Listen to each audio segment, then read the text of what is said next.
Egypt. And we have archaeological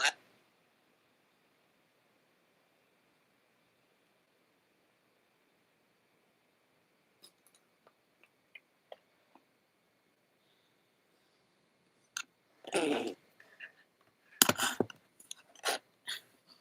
I figure that out?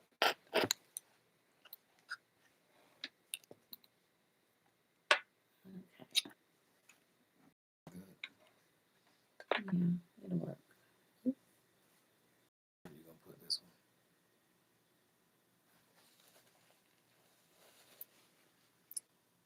Maybe let's switch these power cords so you can have a little flexibility.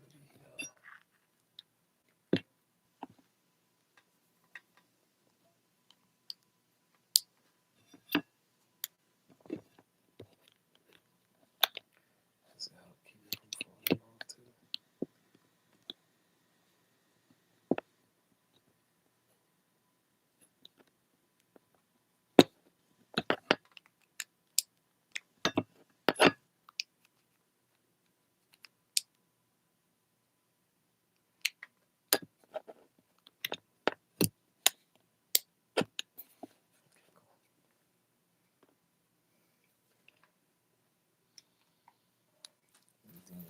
I need a description for it here.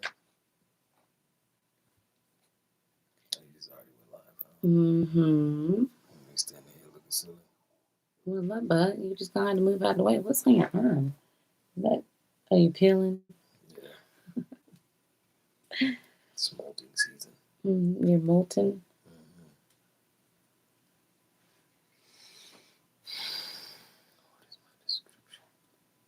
Oh, yes. There we go. That was better. Sounds better. Hey, queens. Oh, no, love bug. Look at this. It's in front of the YouTube people. Hey, YouTube. How are you, babies? Love bug. What is this? Love bug is not showing YouTube any kind of respect. You already have 2 other things in front of you, too. We're going to be talking about a lot today. We're going to be talking about Christy and Desmond. We're going to talk about what is really necessary in order to really set yourself apart and have an advantage in the dating game, because the more and more that I study what's going on in the love and dating landscape, it is so different. And there's so many things that women are being challenged with. We have had a significant uptick in more appointments than ever, more women reaching out to us than ever. And I realized that my presence is needed more than ever. I'm going to talk to you guys too later on, have a candid moment with you, tell you about how I almost quit last month. Like I was almost like, we're done. I think I've finished my calling when it comes to serving in this capacity.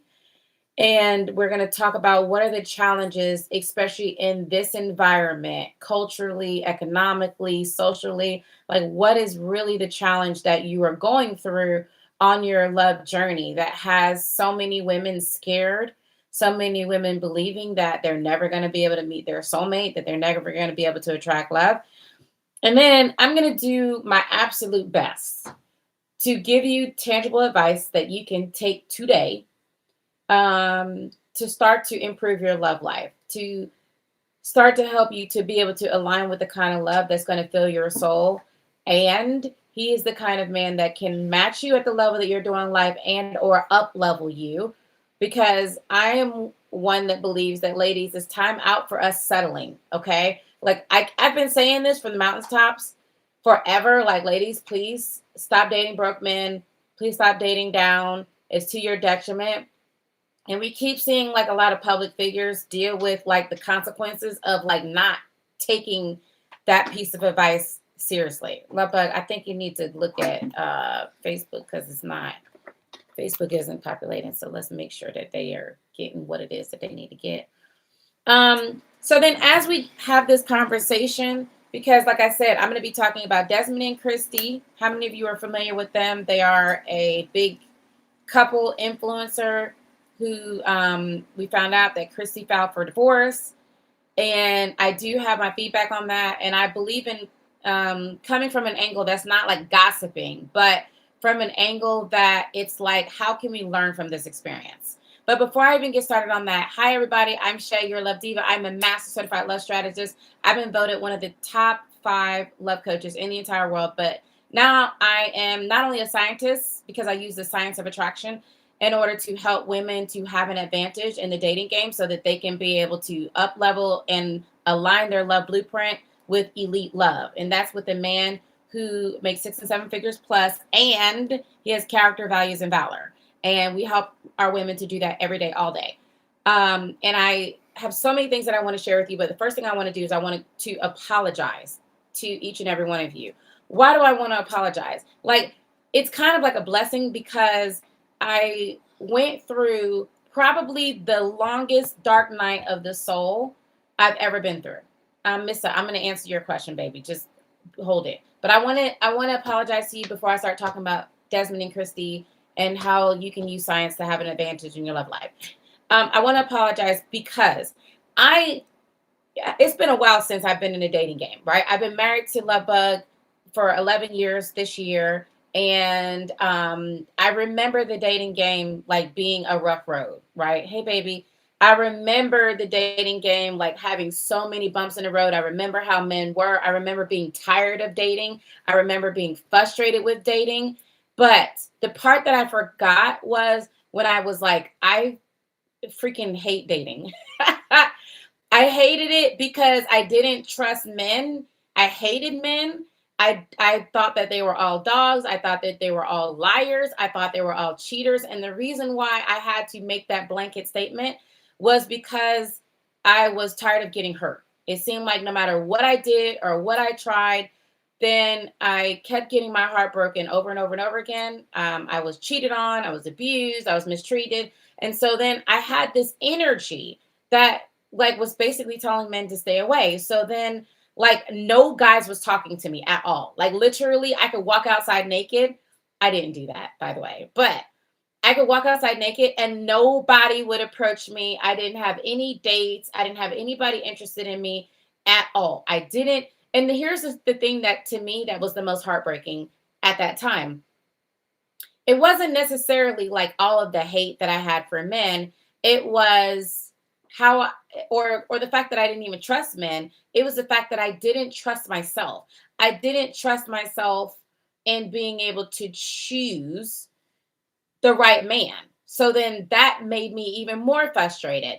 So then I went through this experience in my business where like for those of you who've been following me, some of you have been with me since my YouTube days, like back in 2003. And you know I've been passionately empowering women and like helping women. And you've seen even like my live videos of me coaching women on the spot. And you see my passion, right? Going live and everything that I've been doing. But recently, and when I say recently, like within the last 4 or 5 months, I've been attacked publicly. And for me, like when I was attacked by Build-A-Bears, like whatever, that didn't matter. When I was attacked by No Man Queens, like whatever, that didn't matter. But when I was attacked by the people that I helped or people that I wanted to help that didn't start the process. And I always had this, like, I could save everybody. Y'all know, many of y'all are like, Shay, stop doing that. Like, talk to us, like, talk to your people. We're here. We want to work with you, but stop trying to work with everybody. But to me, my bleeding heart is like, but she really needs the help. And then I got my hand burned, right? And so from that, I started to feel myself, my heart close up. And energetically, I felt my energy start to change where I didn't even want to do this anymore. I actually thought about giving up on this everything about a month ago.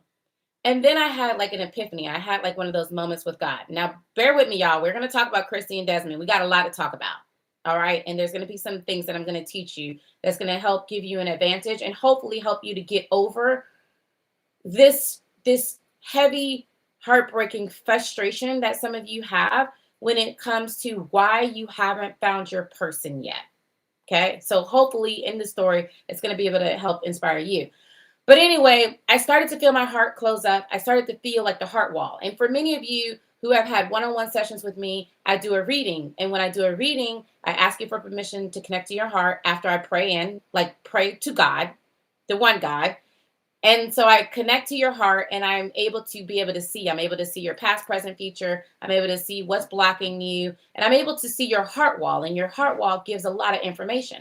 So the heart wall I started to develop was like an ice wall, like around my heart, which means I couldn't feel anything. And for some of you, like you've been feeling numb, like you don't even have the capacity to be able to allow love in because of this protective wall you put around your heart from getting your heart broken, not just by relationships, not just by men, but from people in your past. Hey, gorgeous. But from people in your past, like disappointing you or breaking your heart and causing you to not even trust yourself. And I started to feel myself doing that. So then I had like a moment with God, right? Like I had a deep spiritual meditation, and God was like, first of all, it's not you they're attacking me. I'm the one that's working through you. So get your ego out the way. Get your ego out the way. This has nothing to do with you. And then that made me realize, like, for the women who like find themselves getting their heart broken by men who are emotionally unavailable or men who ghost them or disrespect them, like, baby, it's not about you. Like him cheating on you, him lying to you, him even abusing you had nothing to do with you. And I think that gives you like a sense of peace and freedom from the self-judgment or condemnation when you're able to look at it like that. Like his actions doesn't mean that I wasn't enough. It doesn't mean that I'm unworthy. His actions, their actions have to do with them, not me. However, they came into my world for a reason. They came into my world for a lesson and for a blessing. What is the lesson? What is the blessing? Like, what is it that I'm supposed to get from this experience? Because every person that comes in your world is there for a reason, a season, or even a lifetime. And the reason, I believe, is packaged up into a gift, right? Like you already had a soul agreement for them to come into your world at that time in order to give you a gift. And what I realized, and the people that attacked me, that like I felt hurt or betrayed by, like I realized that they were giving me a gift. They allowed me to be able to tighten up my process. They allowed me to be more strategic and more selective about the people that I allow into my community. It allowed me to refine what I choose to describe as what's successful for me. Because to me, I wasn't successful unless I helped everybody versus honoring people's own journey. And for many of you, you judge yourself like the reason why you haven't attracted love, you think it's because of the way you look. You think that it's because you're doing something wrong, or maybe you're too much, or maybe because you're successful that you're too intimidating to a man. And baby girl, it has nothing to do with that. Okay. I'm going to tell you something that's going to put a lot of you at ease, because the more I did the research on this, and for those of you who don't know, hi, I'm Shay Your Love Diva. I'm a Master Certified Love Strategist, voted top 5 love coach in the entire world. But the truth is, without being arrogant, I'm really the best at this. I'm one of the pioneers of love coaching. I'm one of the pioneers of the science of attraction and really studying this to figure out like what is predictably a way for a woman to be able to attract healthy love with an elite man without losing herself, without compromising herself, without dealing with the frustration of trial and error or trying to figure it out. Like, how can you use science in order to predictably trigger a man's bonding hormone, i.e. vasopressin, dopamine, norepinephrine, and some other things? How can a woman trigger that automatically without doing all this dating, doing all these secret codes and all of these strategies, right? So I was able to research and study all that. And what I found is that a lot of women believe that if they look a certain way, then they would be able to attract more love. If I just lose more weight, then I'll attract more love. Or men aren't gravitating towards me because I'm intimidating, because I'm too successful, or all insert whatever your reason is. However, when I did my dating experiment of going on 100 dates in a little over 3 months and interviewing over 4,000 men, women, and couples, and reading hundreds of books on the science of attraction and anthropology of attraction, then I realized that it had nothing to do with what you think it has to do with when it comes to guaranteeing that you can attract any man that you want. Okay? Like, it's absolutely crazy when you understand it. And when you really understand the science, then you realize that all along you put the wrong focus and your emphasis on the wrong thing, trying to attract the thing that's already been waiting for you in the first place. So far, how many of you does that make sense? Say I. If so far what I'm saying makes sense, just put it in chat. Say I if you can resonate with this and what I'm saying in any way. Okay. The struggle. What is the struggle? The struggle of like, where is my person? And you're not wrong, or you're not broken, or you're not less than, or you're not less than a woman, or less than a strong woman, or whatever it is, because you want love. As a matter of fact, it's been biochemically hardwired into you to want love. And it's been so biochemically wired into you that you will even compromise yourself in order to have that very thing called love. So, how many of you want to have the discussion about Christy and Desmond first? Like, raise your hand if you want me to go there first before I start teaching you on how to. Y'all already started with the I. How many of you want to first start talking about Christy and Desmond before I go into teaching you how to use the science to trigger the vasopressin and bonding to guarantee love? All right. So many of you have heard that Christy has filed for divorce from Desmond, who cheated on her during their separation. How many of you knew that? You was aware that Desmond did cheat. And I want to take a poll. How many of you feel like Desmond, like you feel like the idea or the thought out there is that there's not as much weight on the fact that Desmond cheated? Like, a lot of people are giving him a lot of grace. Like, how many of you feel like that? That it seems like people are giving him grace, or how many of you feel like people are being hard on him? Like, what is the sentiments? What are the feelings out there? Talk to me so I can see where you are before I tell you what my commentary is.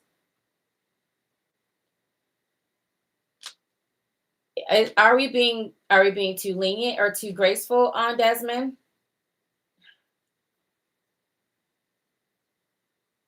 They're giving a lot of grace. So I'm going to say this again. For those of you who are new, welcome. We are talking right now about Christy and Desmond. Christy and Desmond are a TikTok, Instagram couple, extremely well-known. They started during 2020 and they blew up. Well, Christy really blew up. And his comments are hooded with judgment, though. Okay. So there's some of you that feel like his comments are flooded with judgment. Some of you believe that he's been given grace. You say you don't know too much about it to comment. A lot of their content is Christy, who's extremely funny. Both of them are funny, but Christy would make a lot of content basically with Desmond being like the butt of the joke, if you would. Like, it was a lot of entertainment with her either pranking Desmond or doing practical jokes, or Christy like dancing around. And Christy is a beautiful woman. Like, she has a whole lot of personality, right? And it appeared on screen that they had this loving relationship. How many of you were caught by surprise when you heard about Christy and Desmond getting a divorce? How many of you were surprised that they were getting a divorce? Say I. Honestly. Some of you know who Christy and Desmond are. Some of you don't. Just stick with it, because I promise you there's going to be a lesson in this. There's going to be a lot of value for you in this, so stick with me. Okay. All right. So I just want you to understand, okay? First, a lot of women put a lot of weight on their relationship, and I think a lot of women who want love, like, they see these loving couples and then that gives them their hope, right? They're like, I have this couple that I can look up to, and then I'm putting them on this pedestal. And as I'm putting them on this pedestal, the expectations, even subconsciously and subliminally, is that they are a perfect couple. And y'all, let me just break this down for you for a second, okay? If nobody ever told you, there is not one perfect couple on the internet, or period. There is not one. Matter of fact, the more perfect they present themselves to be, then the more their relationship has problems. And this is after I have worked with many couples, after doing this for over 2 decades. I have had couples that have sat down on my Zoom, because I do video sessions in Zoom sessions when I'm coaching people. And I've had couples that are public figures. And to the world, it appeared that everything was okay. And the couple was not okay. So what does that mean? First, you should never put anybody on a pedestal but God. That's the first thing. Second, just because their relationship didn't work does not mean that your relationship is not going to work. Just because their relationship didn't work does not mean that all is lost on relationship and that love doesn't exist. When you look at public figures, you got to understand that they are humans just like you. They have their love blocks just like you have your love blocks. Okay.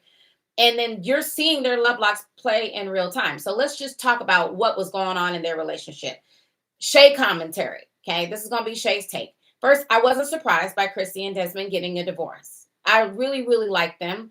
I was rooting for them. However, I am not surprised that they were getting divorced. Now, for those of you who don't know and missed the part when I said, Christy and Desmond are a big influencer couple online, and Christy recently filed for divorce.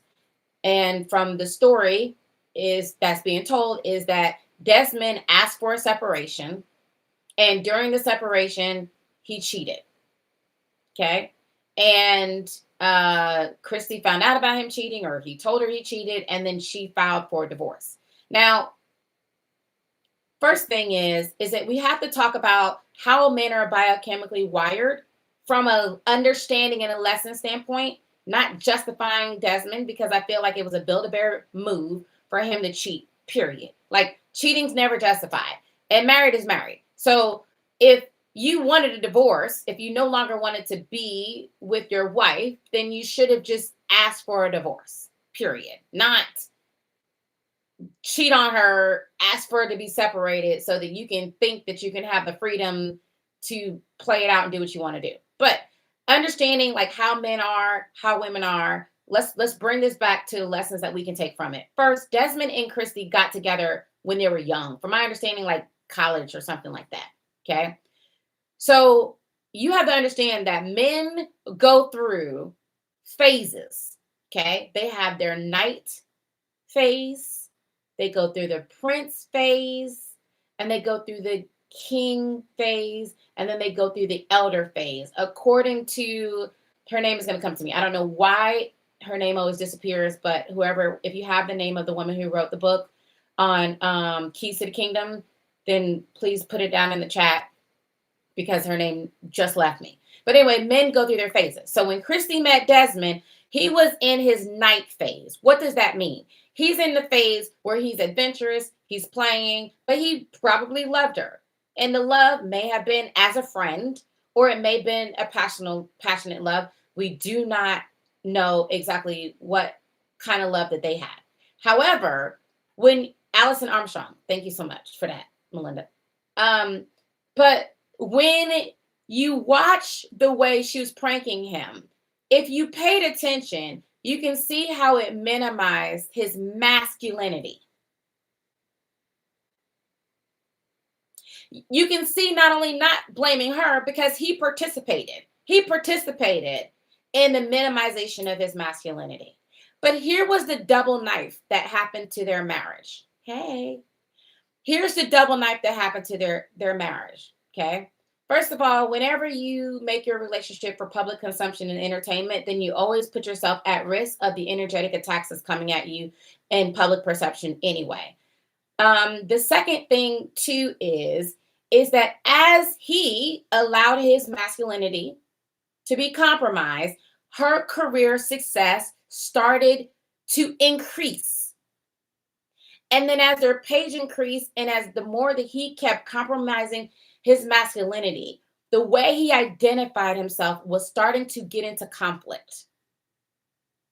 And whenever a man's self-identity starts to get into conflict, then that means his ability to love you starts to get into conflict. This is the reason why I say you can't date broke men, ladies, because his whole self-identity right now is not stabilized yet.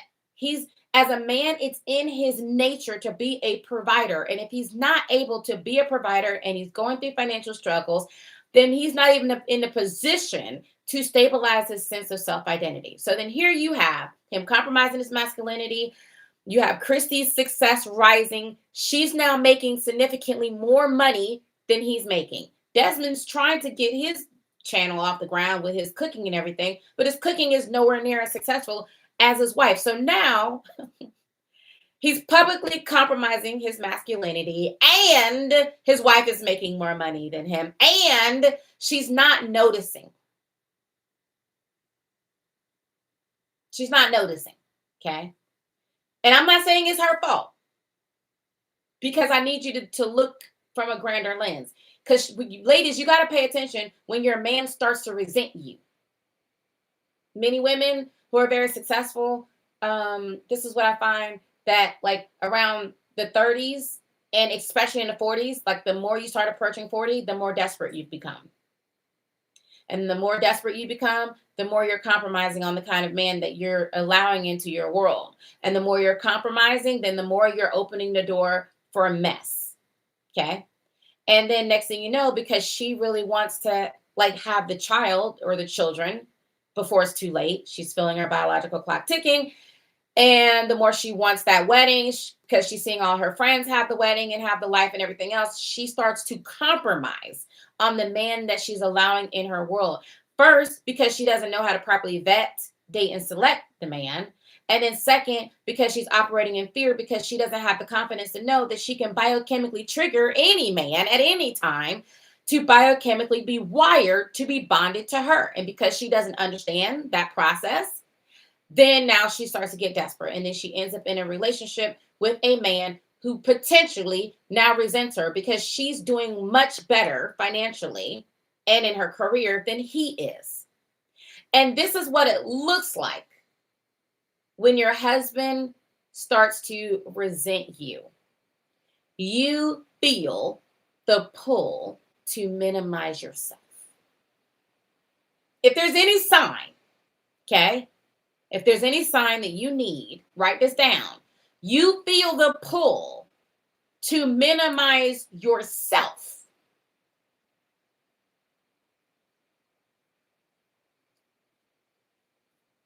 You feel the pull to minimize yourself. You feel the pull to minimize your wins. You feel the pull to minimize your successes to friends, to people that you're introducing. You're constantly worried about his ego, for one. And then for two, then you start to feel him even pulling away. Now, you got to understand, okay? When I did my dating experiment where I went on 100 dates in a little over 3 months and I interviewed over 4,000 men. Like when you interview that many people and when you study this long, then you start to realize that there's patterns, right? Like what are the patterns? What are the buttons that would trigger a man to fall in love? What are the buttons that trigger a man to fall out of love or to be turned off by a woman? And what is it that makes a man say, this is my wife, or this is just a good woman, but I can't see myself with her? Like, what are those different triggers in a man that allows him? Because you can be perfect on paper. You can be the best woman in the world. Sunshine can be literally flying out your hallelujah sunshine. Okay. And he will still take all those benefits and he will like you greatly. He may even love you, but he won't be biochemically bonded to you. And he will start to resent you when your career starts to rise and his career isn't. And what it looked like, and there was a video that I caught where she was pranking him, and you could see that Desmond was not feeling it. Okay. You can even see in some of the videos when she's like joking on him, like about his shoes or whatever, that he was not feeling it, but he was trying to push himself to, because he understood that this is what was paying the bills. And after a while, not blaming her, because you get caught up in the cycle, like you give the people what they want. Like She probably, pranked them once or twice. The people liked it. The video blew up, and they noticed that, the formula is prank Desmond, prank my husband, and then we get more views. And the more views we get, then the more endorsements and the more money that we get. And the more money we get, then the more we get in the lifestyle. But what exactly are you losing? Okay. Now, if he wasn't confident in himself from the beginning, if he wasn't solid in his masculinity, then he's going to crumble the bigger that boulder gets. How many of you understand what I'm saying? You're still keeping up with me. Say aye. You know what? Connie on YouTube made a great point. She said he wasn't going to ask for a divorce because they were raised Jehovah Witness. So he had to create a way to biblically leave. Damn. And I'm so glad you said that. That is my next point. Desmond asked for a divorce before he asked for the separation.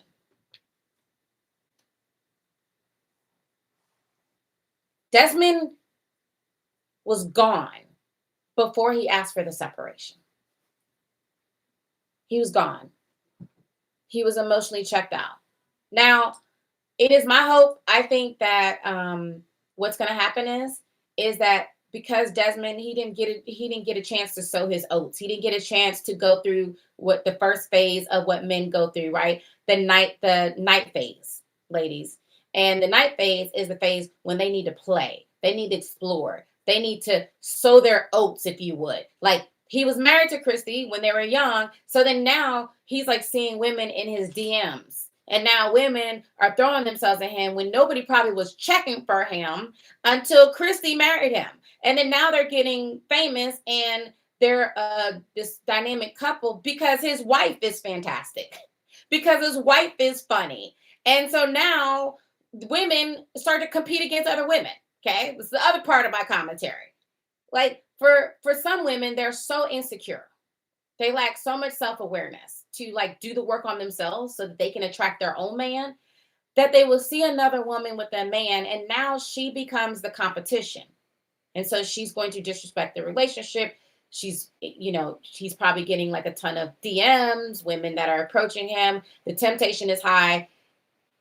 His security is this low. He's already feeling insignificant. Ladies, this is the 2 needs that I teach my students that every man has. And I teach them how to trigger this need when they enter into a relationship that makes a man hooked on them for life. And here's the 2 needs. When you're ready, when you got the paper and pen and you're ready to take notes, just put ready in the chat. So I know I have everybody and I'm not losing anybody. Okay. Put it in the chat when you're ready, when you got your pen and your pad and you're ready to take notes. This is the 2 number 1 needs, ladies.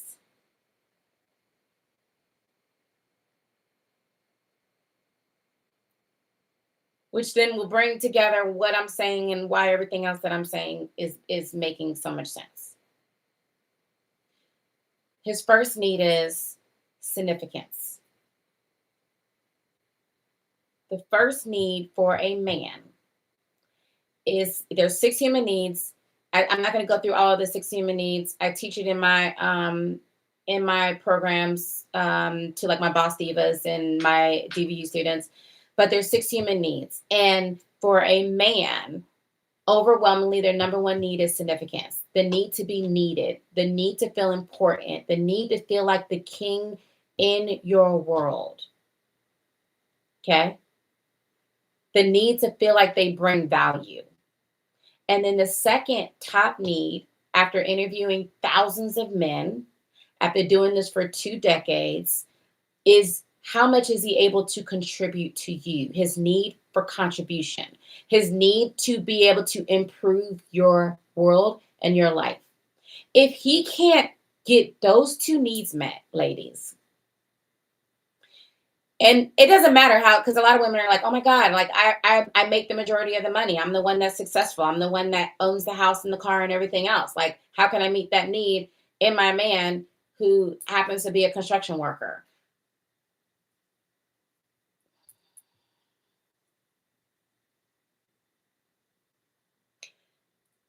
It's a hard task. Okay. It's a hard task for you to ask me to teach you, which is why I tell you to choose a man who's in your tax bracket and higher. Okay. Because you're already operating against the gate, basically. So, like, if you understand this, that a man's two number one needs is significance, and this is not something that's conscious, ladies. We have to get out of our feelings. This is science. This is science. This is the way their brains are wired. Okay. So then if the man's two human needs are significance, the need to feel important, to feel like they're needed, and the need to be able to contribute to your world, then tell me, how was Desmond able to get his needs met?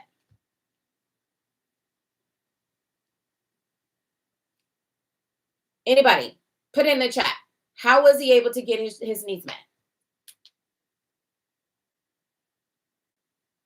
I'm getting to that, Marcia. He didn't have to cheat, but that's the way he met the need.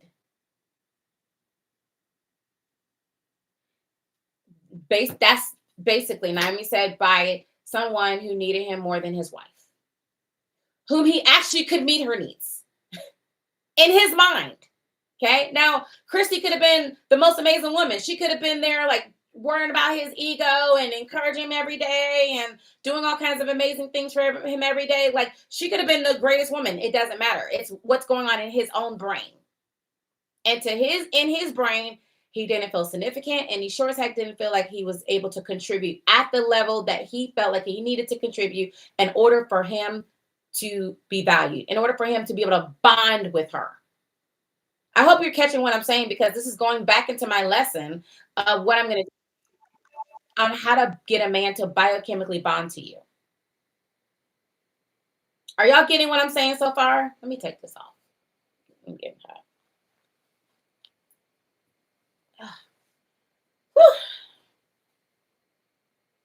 Hello? Are y'all feeling what I'm saying so far? Are you getting it? Because, ladies, I'm going to teach you how to prevent the divorce before you even meet your husband,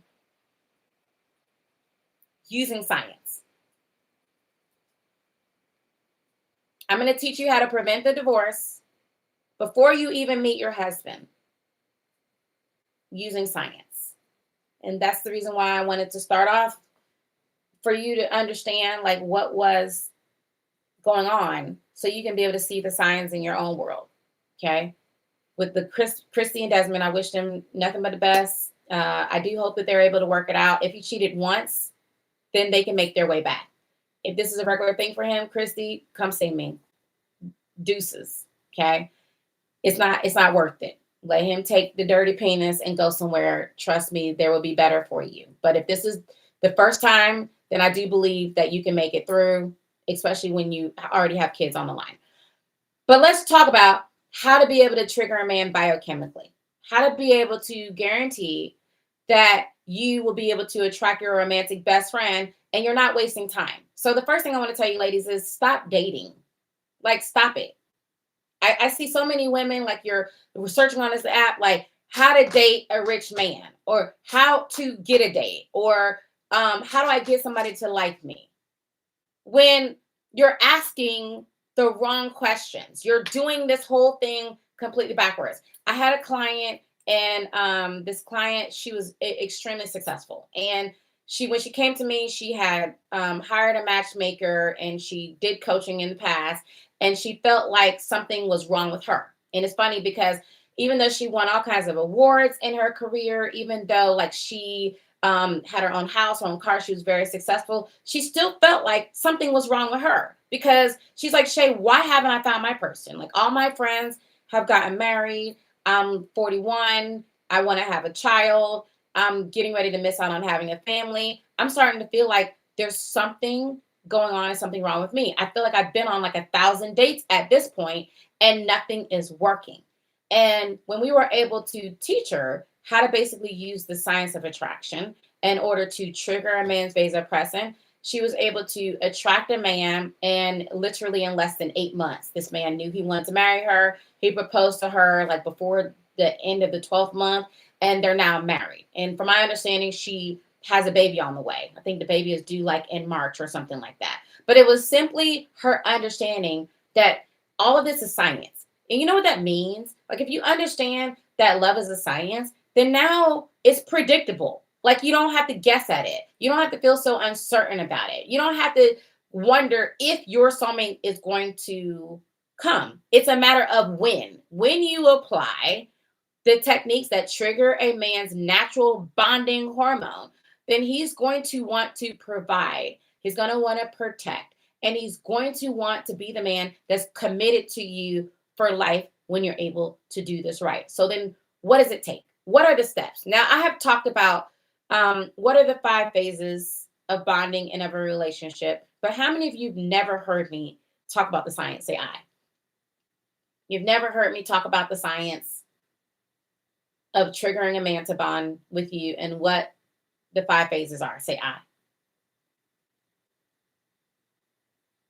If you never ever have heard me talk about it. Okay, well, we got a lot of new people. Hey, welcome. Glad you're here. Okay. Okay. Oh, hey, Wendy. Miss you too, but I hope you're doing well, baby. All right. So here's the thing. Now, I hope you have notes. Ladies, take notes because I don't know when I'm ever going to talk about this again. And if you really get this, this will change and bless your life. For some of you, you can listen to my free content. And for many of you, you've been able to attract love. For some of you, like you just need a little bit of help. For some of you, you need deeper help. Whatever it is, if you want it, I'm here. Okay. But let's just talk about on the surface level, how do you trigger a man's vasopressin? What do you need to do? First thing you need to understand is that there's 6 phases to every relationship. There's the attraction phase, there's a courting phase, there's a pull away phase, there's a commitment phase, there's the engagement phase, and then there's marriage. All right. You said, I'm desperately in need of help. All right, baby, just take the love success assessment and then put that you want our help and we will help you. All right. So those are the 6 phases of every relationship. And there's a biochemical trigger to every one of those phases. So really quick, you said, I seen you on Fatal Attraction last night. You were a little bit younger though. Thank you. Yes, I stay 29. All right. I stay in the 29 range. So the first phase is the attraction phase. Okay. The first phase is an attraction phase. So let's talk about what's happening biochemically and let's talk about how you're showing up. Okay. Princess, that's great. And you're right. We're not there yet though. But I'm glad that you've been listening. You're a good student. All right. So like how you show up and how your love blueprint is showing up affects everything, ladies. It affects how you're triggering this man's vasopressin. It affects who you are energetically attracting and bringing in your world, and it affects who you're selecting. And for 99.9% of women, I found they are dating in the dark. They are interacting in this whole love game, and they have no idea what their love blueprint is. And it's important for you to know what your love blueprint is so that you can know like what is there that's sabotaging you from being able to A, trigger him biochemically in order to bond with you, and then B, to be able to align with the best quality of men. You said, I have miscarriage, and he started treating me differently, talking to others on social behind my back. And it's interesting. Sidebar. I have had in the last 48 hours, more of you message me about your man cheating or not valuing you or being in and out than like I have had literally in the past year. Like it's been a high uptick. So how many of you have been experiencing that recently? Like you've been with men who seem to be into you one minute and then they completely disregarded you the next minute, or they're not valuing you, they're not treating you right. Like how many of you have gone through that recently. And when I say recently, like within the last 6 months. Say I.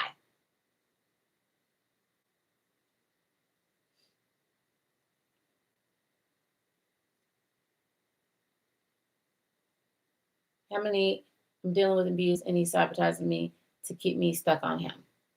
That's another thing too. I've had an uptick in more women that are in abusive relationships. And it's a lot. There's a lot. Cheating and abuse, there has been a significant uptick in those relationships, which is why I'm here. I started this real quick because when I was growing up, I had to witness my mother be abused. I witnessed her be abused on a regular basis by my father. I witnessed my father also cheating on my mom on a regular basis. And when I was younger, I felt so disempowered to be able to help her.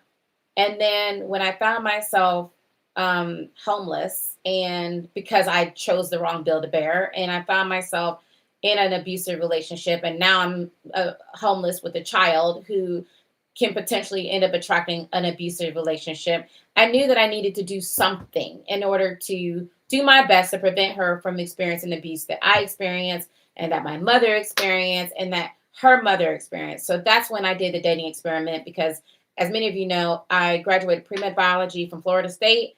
I wanted to be a pediatric cardiologist. I got accepted into medical school.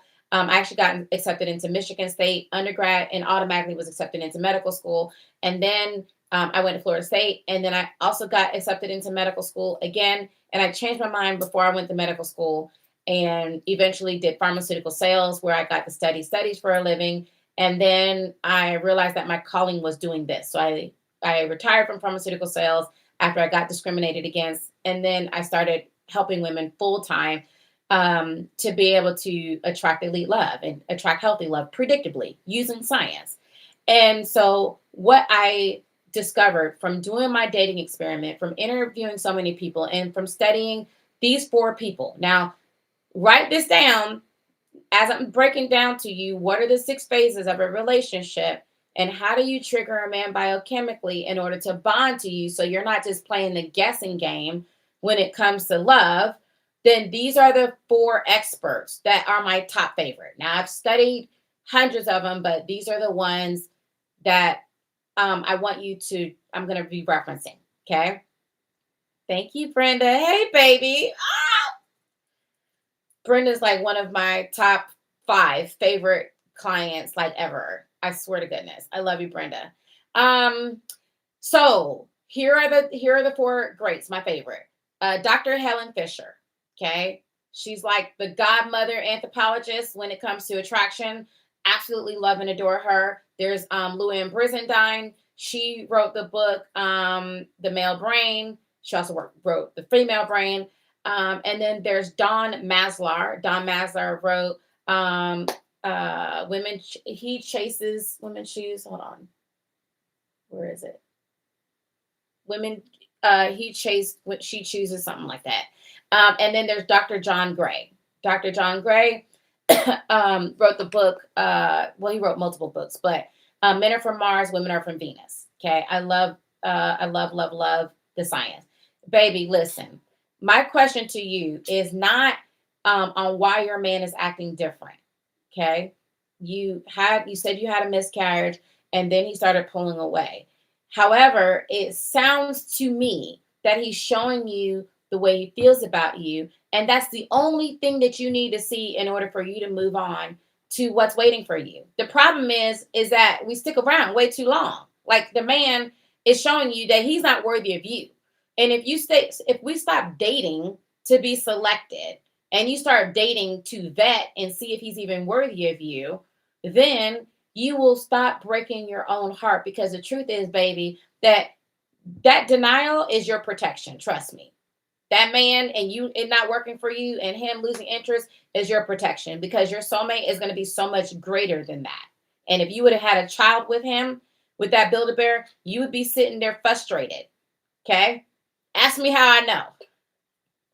You would have wished for different. Okay. I've been through having 4 miscarriages, I understand the pain and I'm sorry for your loss.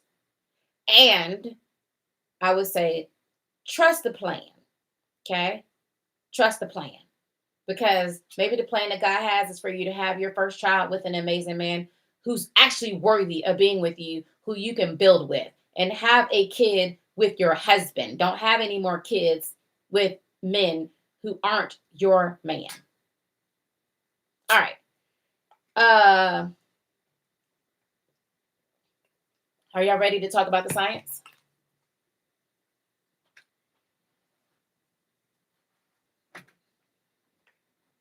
Are you ready? Instagram, are we ready? You was 30, he's 39 and you 25, baby. That's already telling you no ma'am. Absolutely not no ma'am. That the age gap was way too big. Plus or minus 5, period. Okay, so the first phase is the attraction phase. And again, your archetype, whether if you are a ruby, because every woman falls in one of 5 archetypes, depending on how you're dating, depending on what your love blocks are, depending on what you've experienced and how that has influenced the way you date. Okay. So if you're a ruby, when you approach the attraction phase, you're going to approach it differently than a diamond. You're going to approach it differently than a citrine. You're going to approach it differently than an amethyst. Okay. How many of you already know what your love archetype is? Say I.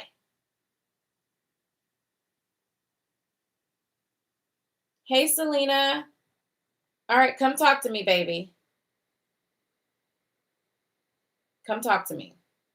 I'm opening up only 5 spots on my calendar for this week. So go to bookshay.com and then you can just go ahead and get on my calendar. Okay. All right. Tisha, I love to hear that. What was the question? How did I find out about what?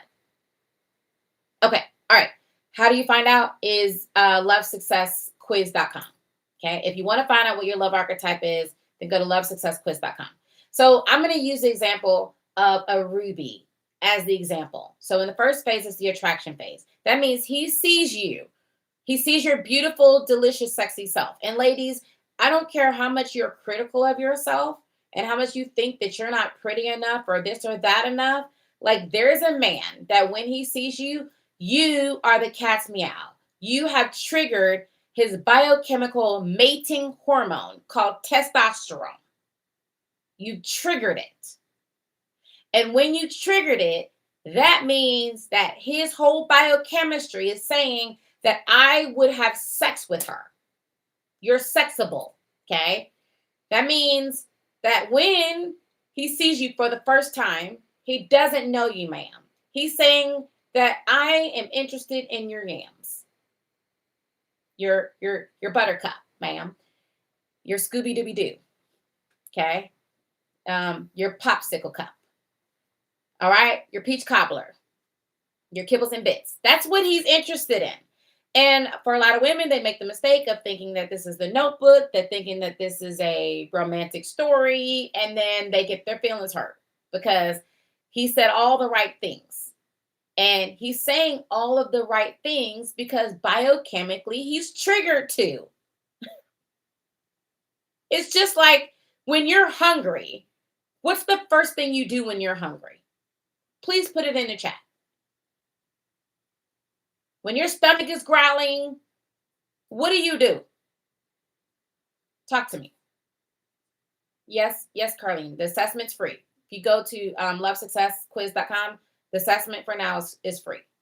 But you have to finish the whole assessment because we're going to start charging. If people have to come back to do the assessment, we're going to start charging for the assessment because the assessment cost me hundreds of thousands of dollars in order to create it. You start getting angry. Thank you, Patricia. You go find something to eat. That's what I'm talking about, Stephanie. Like y'all are fine. You're going to go find something to eat automatically. Does anybody need to tell you to go find something to eat? No. Nobody needs to tell you to go find something to eat. you will automatically go find something to eat. If you understand his nature as a man, then you will stop taking everything so personally.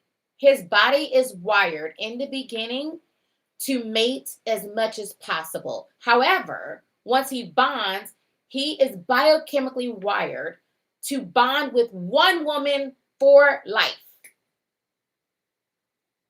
Did I lose anybody? I just want to make sure you understand. So if you're a Ruby, when you're approaching dating, because for a Ruby likes to control her world. A Ruby is that make it happen woman. She's the woman who is a boss in the boardroom, but lost in the bedroom of dating because the techniques that she's been trying to do that allowed her to be successful in her career is not working when it comes to love. And the reason why is what drives her to be successful in her career is the need to succeed, the need to be the best, the need to prove that she is worthy. And that is because when she was younger, she didn't get her needs met in one way or another. She had the hypercritical parent, oftentimes it's the mother. She was only rewarded or seen when she performed in school. So she becomes an overperformer, an overachiever, whether that's in sports or in a skill or academically, then she becomes that overperformer who has this need to be perfect, to be successful. And so when she's approaching dating, she doesn't want to get it wrong. So then she's going to approach the man that's interested in her, possibly feminine when she's approaching him, but still guarded internally. So for a lot of rubies are not as vulnerable, okay? For a ruby, it's the regular price. It's the regular price, Love Bug. Love Bug came in here asking me for my calendar. He was like, is the price $4.99 or $97? It's $4.99, sir. Thank you so much. And that there is way too cheap. We're gonna have to increase the price on that. Okay. So then when a ruby is coming in and she's like meeting a man and she's triggering his attraction, what he's attracted to is he's attracted to the softness that he was able to see in her when she had her surge in her own bonding hormone. So when a woman meets a man who she starts to feel chemistry for, her oxytocin production, which is her bonding hormone, that's what allows a mommy to bond to her baby so that she wants to feed, protect, and take care of that child. Her oxytocin goes up. Norepinephrine goes up. Norepinephrine is a biochemical that allows her to lower her guard. It allows you to lower your guard so that you're not so afraid that you run away, okay? It allows you to give this man a chance to show you why you should consider him. It allows you to be able to allow him to court you, if you would, in the moment. And now if you are attracted to this man for whatever reason, then now your frontal lobe starts to shut down. You're not thinking, ma'am, okay? You're going off of primal instincts. Now, depending on what time of the month you've met him, if you've met him when you're on your period or when you're ovulating, then you're going to have a different reaction. You're going to have a different reaction. From my understanding, I'm not sure when it comes to like women with ADHD having low serotonin, maybe, but not low in oxytocin. I've never seen any studies that said that women with ADHD have low oxytocin levels. I don't. And it definitely does not interrupt being able to bond. So ladies, when you meet a man, you start instantly bonding to him biochemically. You are biochemically wired to fall fast. It doesn't matter if you're neurodivergent. I know we like to put all these titles on ourselves, but really it doesn't matter. Like, This works no matter what. I'm neurodivergent, and I definitely know that I have ADHD, and I've been happily married for 11 years. Okay. Like I really want to put your mind at ease and for you to get out of your own way. Even with norepinephrine, I've never seen any studies that said that norepinephrine is suppressed. Now, what happens with a lot of women that are in their head, and especially for like a ruby, she's in her head. A diamond is in her head a lot when she's dating. For a diamond, when she enters into the attraction phase, she don't even hear what he's saying. She's not even paying attention when this man is showing her red flags. Why? Because the diamond is going through the list of, how's my hair look? How does my hair look? Like, oh my God, like, is what's going on with this? What's going on with that? Like, am I put together? Like, what's he thinking about me? For a diamond, they tend to think more external validation instead of the internal validation. And then that increases their chances of missing the red flags in a man. For an onyx is that empathic woman. And onyx is just trying to feel you, okay? Like, she's trying to sense, like, what is your energy? She's trying to sense your energy. She's willing to listen to your story. She's looking to see where what do you have in common. And if a man comes correct, like he's presenting himself like he's perfect or like he's this great guy, then an onyx will form her opinion about him right then and there. She won't give herself space to let him prove himself to her over time. If she's a amethyst, then if he makes her feel safe in the moment, okay, it can be a false sense of safety. It can be a false sense of safety when he is there and when she's feeling safe with him. But for an amethyst, if she meets a man who makes her feel safe, then to her, that's what she's attracted to. But oftentimes, those men tend to be the most abusive men. Those men tend to be narcissistic men. For an onyx tend to attract men who are narcissistic, and they tend to attract men who violate their boundaries in some kind of way, and men who are also unavailable. The empathic woman is the onyx woman, okay? And you'll find that your archetype overlaps. Your archetype may overlap with multiple archetypes. So again, it's important for you to understand, like, when you're dating, what are you dating with? What is your archetype? So that you understand what your love blueprint is and what kind of man you're aligning with attracting. So then you're in the attraction phase and you trigger his vasopressin. So that means that he is going to do what he needs to do in order to get it. Ma'ams, are you listening to me? Put it in the chat what it is. What is the it? Oh my gosh, Shay, I didn't realize there's so many different ones. Can we have a combination? You're so funny. What it is. Somebody said the vajayjay, the purse, your Scooby-Doo, your butter cookie, your goodies. Okay, Marcia, just come out with it. The vagina, okay. Sex. Okay. I'm glad we're clear. We're on the same page. Okay? So you've triggered game on. Then after the attraction phase, then you enter into the courting phase. Okay?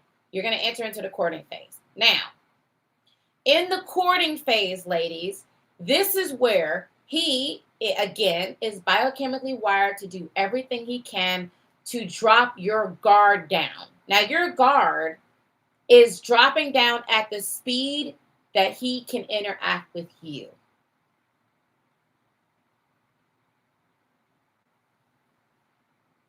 Let me say that again. Your guard is dropping at the speed that he can interact with you, and as long as he can interact with you for the longest period of time possible, as fast as possible, the faster that you drop your guard, the faster that you bond, and the faster that he no longer has to perform. The faster he no longer has to do what it takes in order to earn it, which means the least likely he is to bond. Okay, well, let me slow it down and let me break down the process in the middle. But how many of you is with me so far? Say I. How many of you are keeping up? Okay. Because in order to trigger a man's bonding hormone, you must have CAP, curiosity, anticipation, and polarity. Now, when you trigger curiosity in him, that means that you have to be solid in you in order for you to trigger curiosity.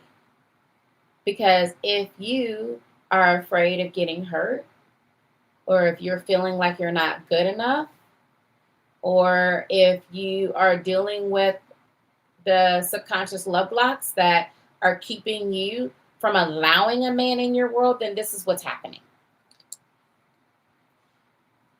In order to have a love connection, in order for him to be able to bond to you, this is you, must be open to him being able to bond to you.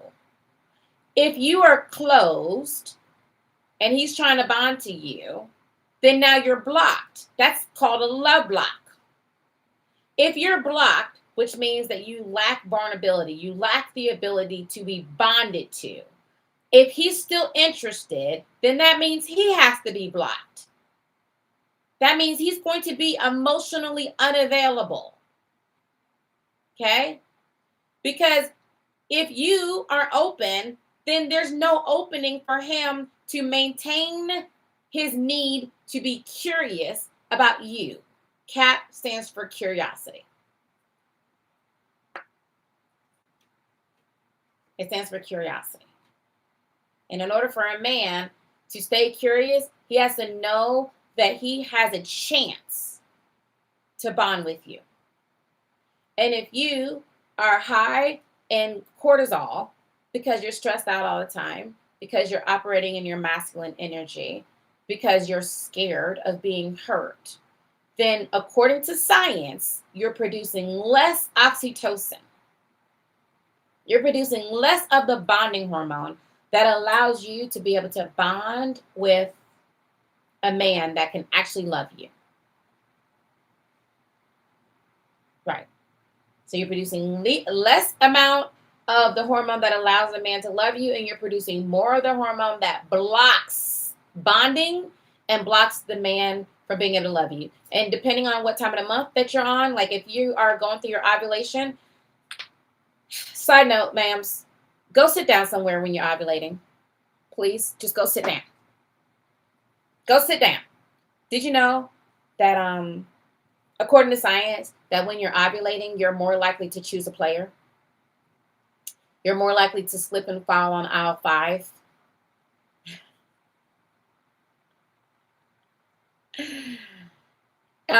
Being on menopause could increase cortisol. I find that a lot of women that are going through perimenopause or menopausal, they experience a lot of anxiety, and they're having those cortisol surges because their estrogen is decreasing. It's funny, I used to sell a drug in that market, and when a woman's hormones start to get involved, it starts to affect her mentally, and she literally isn't able to really date or really bond. So then she's struggling against her hormones and her own biochemistry, and then her ability to be able to bond. So then she needs to learn how to be able to regulate her nervous system, how to be able to control her cortisol production, so that she can be able to attract love. Because what's happening is that by the time she gets to like her 40s and her 50s, she's had this happen to her nervous system over and over and over again. I know, like I'm Italiana. I'm like seeing the madness, but I'm really trying to teach y'all and pour into you. And I'm like, because the glasses are getting very close to coming out. They really are. So what's happening to a woman who is going through perimenopause or menopausal is that for years, this has been happening, right? She experienced childhood trauma.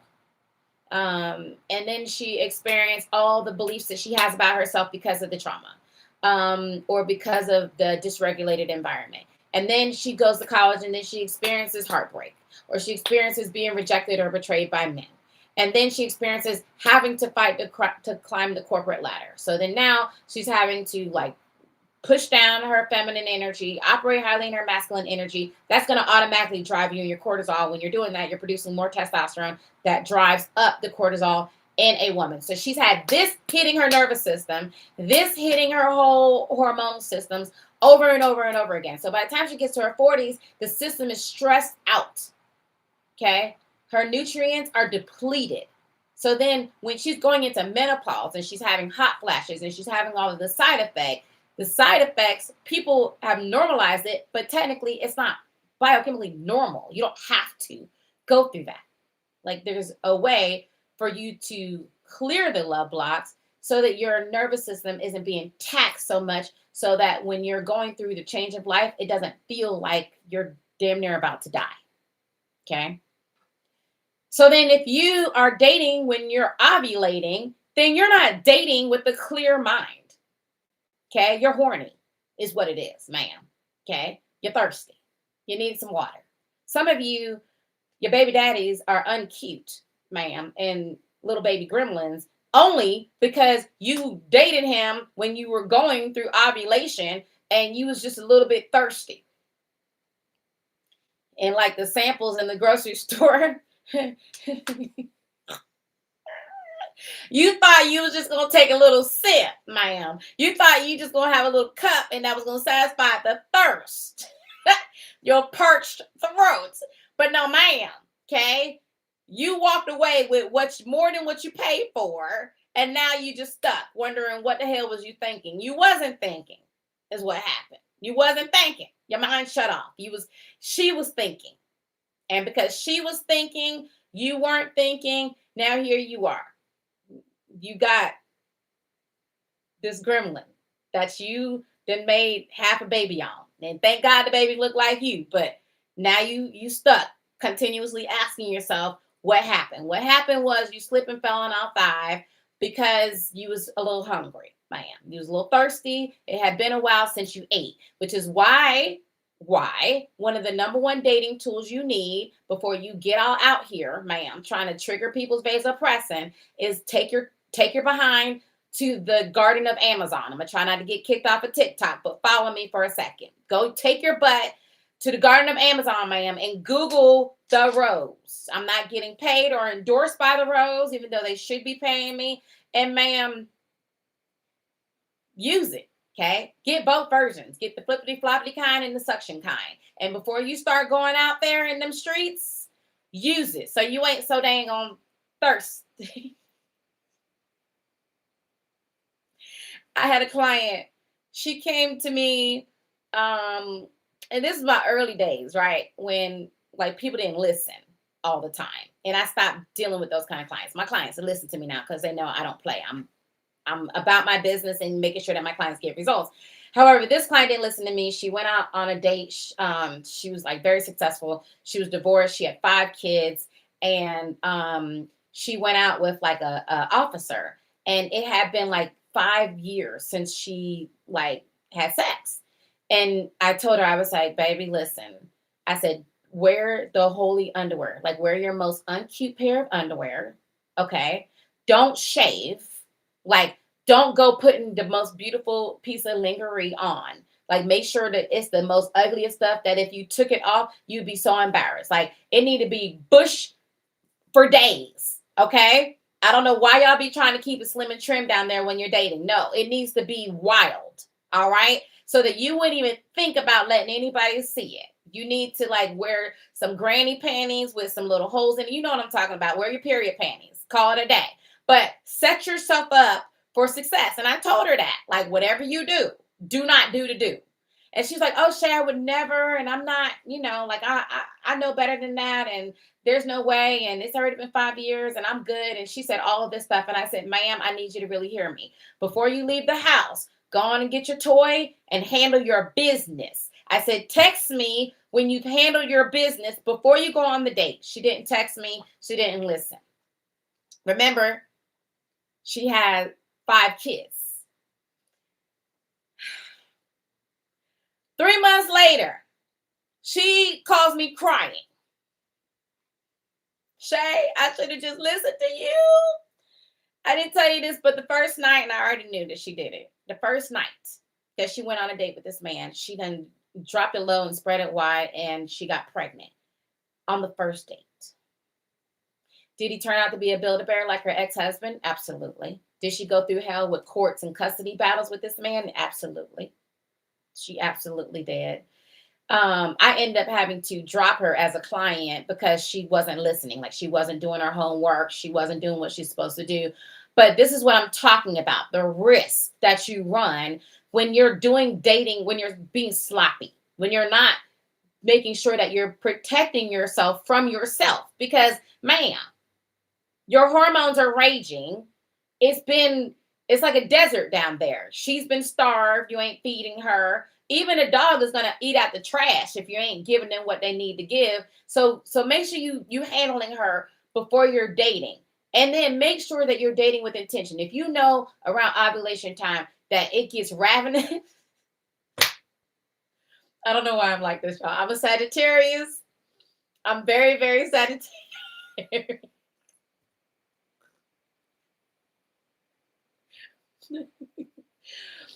I'm very Sagittarius, so I'm gonna tell you like it is, okay? It gets ravenous for some of y'all. Y'all don't, it's been a minute. And then here comes this man. He's smelling good. He's looking good. And then, because you want to be hard-headed, you want to listen to me, because I tell you, do not do dinner on the first date. I repeat, do not do dinner on the first date. Remember when I said, somebody tell me what are the letters for how you trigger vasopressin? What are the letters? What did I say that it takes in order for you to trigger vasopressin? Put it in the chat. Cat. Okay? Cat.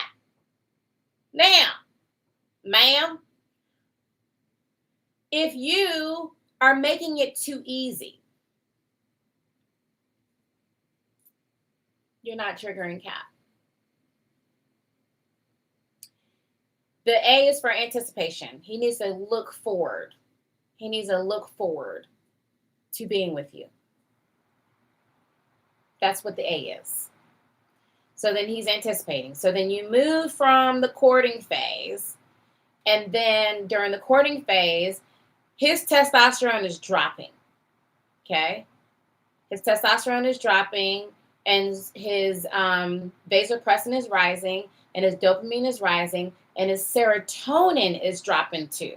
Like, I think science is such a beautiful thing. Like, this is really amazing. You can intentionally trigger a man's testosterone to drop for you. You can intentionally trigger a man's vasopressin to increase for you. And when I perfected this process, like when I take my students through the process of being able to evolve into the version of themselves that can automatically do it, then this is what they tell me. They're like, Shay, I don't even feel like I have to look anymore. Like, it's like these men are coming out of nowhere. And it's weird because before I started working with you all, nobody talked to me. Like, I never got a date. Or if I got a date, it was always somebody that was like not willing to show up and do anything. And now I have all kinds of men that are interested in me, and these are high quality men. But here's what determines, y'all want to know what is at a CAP, which one determines like the wealthier man, like where you get the like better quality man that wants to be the provider. Like, this is a secret that I cracked when I was doing my dating experiment, y'all. When I did my dating experiment, I learned this, and I got 7 proposals. Men were buying me things all the time, like literally all the time. A man bought me a house. I got a car paid in full, the house paid in full. I got shopping sprees all the time. I was getting trips around the world with me and my friends. I got tickets to the Masters, the Super Bowl opens, right? But this is the thing. I'm getting ready to tell you what the thing is. Y'all want to know which one it was out of the CAP that was able to do it? You put it in the chat. Tell me which one you think it is. I need men to buy me stuff so I can leave this abusive. No, ma'am. What you need to do is heal your love blocks and empower yourself so that you can walk away from a dysfunctional relationship instead of jumping into another dysfunctional relationship. Because you got into that relationship for a reason, because it aligns with your love blueprint. Once you change that and heal that, then you will no longer be aligned with that relationship anymore. Okay, some people are saying A, anticipation. Some people are saying polarity. I'm going to answer that question. Should you kiss on the third date? I'm going to answer it. Okay. Use your femininity. As a matter of fact, I realized that I haven't been clear about this. Because use your femininity, I find, is what gets women in a lot of trouble when it comes to dating, because they're getting such bad dating advice and they're getting half-ass advice when it comes to being able to attract love. So let's talk about the science, because science is indisputable. Okay, science is going to work for you every single time. Not assumptions, not theories, not TikTok trends, but actual science. So yes, what allowed me to be able to trigger the men that wanted to provide, that wanted to commit and give me all kinds of stuff was the polarity. And what do I mean? So for some of you, you have no idea what your feminine energy level is. And when I started to study seductress, the first seductress that I studied was my aunt. She was like a master. She always had men wanting to be with her and they were always doing for her. And so I remember as a little girl, like asking her questions and studying her, and like she would teach me all kinds of things. And then when I was like going through my dating experiment, then I met a seductress who, like, she had, I don't even know what to call these men, but she had very wealthy men who were like paying for her lifestyle. And she was like, when I saw the way she navigated with men, it was like fascinating. It was fascinating how these men would drop everything for her and how they would give her anything and how they wanted to be with her and how she like held so much power in her body when she was like interacting with these men. So then I was like taking notes and I studied her too. And I read like tons of books on seduction. And what I found and learned was they burned the books for women to learn seduction. Did you know that all the books that are out, like, it's for men with seduction? Like, they stole our lost art and then they started to use our lost art against us. But really, seduction came from women because women had to learn how to be seductress in order for her to own land, in order for her to have power. Like, think of Cleopatra, right? Like, think about like the women who were the queens back in the day who would rule through their husband. It was their ability to be able to seduce. What does seduction mean? It means your ability to use your feminine energy in order to influence. Okay, that's seduction. Now, here's the block, because people tell you the sexy stuff, but they don't tell you what can keep you from being able to be an effective, ethical seductress. In order for you to use your feminine energy, in order to influence, your feminine energy must anchor, okay? Because if it's not anchored, you think about it like this, okay? This is polarity. I'm holding two magnets. Now, this is masculine energy, masculine energy. So if masculine energy and masculine energy comes together, what happens? Just put it in the chat, ladies. You say, I struggle with seduction because the men tend to want to make the conversation sexual before we have a connection. Oh, I will tell you about that. I'm glad that you said that, even though seduction has nothing to do with him trying to make it sexual. There's a way for you to be a master seductress without him thinking all I want from her is sex. Okay? It's really powerful. All right. So you see that these two magnets, they're repelling themselves, right? So if you are in your masculine energy and you're like, but I want a man who's in his masculine energy and he's going to take control and then he's going to make me soften in my feminine energy. Well, that's not how this works. That's not how it works. The masculine men are not going to be polarized by you. They're going to go the other way. They're going to go to the path of least resistance, and they will go to the secretary who is feminine. That's what they will do. For all of my boss girlies who you are making it happen at the highest level, and you're like, what's happening? This is what's happening. There's a way for you to dominate in your career and in your business while still being highly in your feminine energy. As a matter of fact, what my students have learned is how to stand in their feminine power, and they actually make more money in their businesses, and they actually are more successful in their careers when they allow their feminine energy to anchor. You got to anchor your feminine energy. Before you can do any of that, you need to know what your feminine energy level is, like what percentages it is. So for one of my students, she went to lovesuccessquiz.com, and then she took the assessment. And the assessment told her that her feminine polarity was like 30%.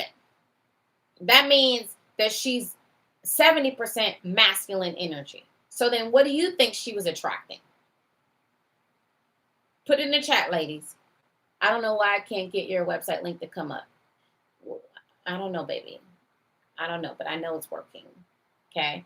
You got to put 2 C's. Just make sure that we spelling it right. Can somebody drop the URL to the assessment?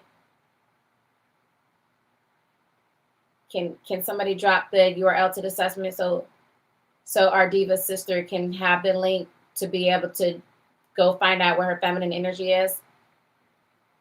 Go to Love Success. Matter of fact, go to bossdiva.com and just go where it says assessment. It's like the first button on the page. Okay. Just go to Boss Diva and push the first button. Okay. So anyway, who do you think she kept attracting? Like, she's in her masculine energy, 70% in her masculine energy. What kind of men do you think that she was attracting, ladies? Women in their masculine energy, a man that's in his feminine energy. Right. She's attracting Build-A-Bears. She's attracting Build-A-Bears.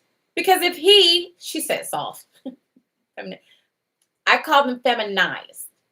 Because I don't want you to mix feminine. Feminine and a woman balance is a good thing. When a man is in his highly feminine energy, then he's out of balance. Understand this, ladies. Let's bring it home for a second. Everything in the universe has a frequency and a vibration. The vibrational pattern of estrogen is what we call feminine energy. The frequency vibrational pattern of testosterone is what we call masculine energy. So if you are operating with a lot of testosterone because you've been stressed out your whole life, you've been feeling like you need to protect yourself, you've been pushing, going, feeling like you have to be in your doing energy, and you don't know how to receive, then now you're out of balance in your masculine energy. So the polarity that you have can only be with feminine men. That's the polarity. And those men are looking for you to give to them, to pour into them, because that's what feminine energy is. Feminine energy is receptive. Feminine energy receives. If you want a man that's going to be in his masculine energy, then that means that you need your feminine energy. When you take that love success quiz, then you need it to be 70% or higher. The higher the feminine energy score, then the greater the quality of the man, or the more successful he's going to be. The more he's the kind of man that's going to be in his masculine energy, the more he's going to be the kind of man that's going to be a provider, protector. I've been doing this for 2 decades. I've seen this happen thousands of times. I've worked with tens of thousands of women. Okay? And I'm telling you not what I think, I'm telling you what I know. What I have found is when women were 70% or higher, the higher that she got her feminine energy, then the better quality of men. Some of y'all are out here looking for your sugar daddy or your sugar cake or sugar cookie or whatever the heck y'all doing nowadays. It's all kinds of different trends going on when it comes to trying to get the soft life. Okay. And then, thank you, Shay. I appreciate that. So when you're sitting there looking for all of that and you're not realizing that if the man, wealthy men, because I work with a lot of my clients who are very wealthy and who attract very wealthy men. And I also used to work directly with very wealthy men when I was a matchmaker for men. I've also been a matchmaker for women. And what I found is that there's 2 types of wealthy men. You don't want all wealthy men. Okay. Which site, baby, are you talking about? Thank you. The assessment is lovesuccessquiz.com, or you can just go to Boss Diva and click the link in order to take the assessment. But all right, so there's 2 types of wealthy men, ladies. Okay? There's 2 types of wealthy men. There's the wealthy man who will see you as one of his collectibles. You are just for his benefit. You're an object. You're like all the other things that he can buy. And he's perfectly fine with buying you as long as you serve his needs, and then discarding you just as quickly as he would discard the car that he is no longer into. Okay. Then there's the wealthy man who he is seriously looking to put a queen in his castle. He's seriously looking for that partner, that woman that he can build an empire with. And this is how you know you're with that kind of man. These kind of men are quiet with their wealth. Okay, because these wealthy men, they have multiple cars that they can drive in, and they will go to the date in their basic car. They're not going to go to the date in their Lamborghini. Okay, their wealth is quiet. In order for you to be able to see if a man is wealthy, then it takes an eye. Like, a lot of women don't know how to like look at the cuffs. They don't know how to look at his piece, his timepiece. They don't know how to look at the shoes and be able to tell if a man is wealthy. Like, I can tell in 3 seconds when I walk in a room if a man is wealthy or not, if he's fake wealthy. And a lot of times, I'll have a client that I'm working with. Like, I had one client, and she is very successful and very wealthy.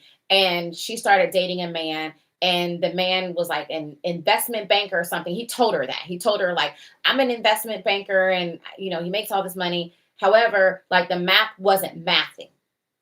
And then the more I started asking questions about him, I was like, because she was like, well, he wants to like get in a committed relationship.